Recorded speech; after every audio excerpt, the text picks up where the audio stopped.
يعني ئەگەر دقت بین بەڕاستی ئەوە کارێکی ڕۆتینیە گاڵتەکردنە بە خەڵک، ینی ئەمە هەڵخەڵەتاندنی خەڵکە، ئەمە خۆڵکردنە چاوی خەڵکە. تۆ لیستی موچە ئەنێری بەڵام پابندیەکانت جێبەجێ نەکردووە وە دەرەنجام سوور ئەزانی کە بەغدا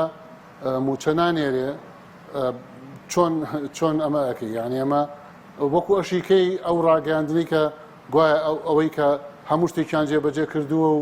دەسەڵاتدارەتی هەرێمی کوردستان هەموو پابندەکانی جێبەجێ کردووە، دەیان جاروایان وتووە کە ڕاست نەبووە بە دەلیلی ئەوەی کە تا ئێستا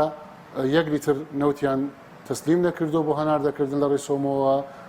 داهاتی ناوخۆی ئەوە تا 120 ملیار دیناری مانگی شەشیان تەسلیم نەکردووە، تەوتین نەکراوە. لەبەرەوە یعنی بەڕاستی دەسەڵاتێکە کە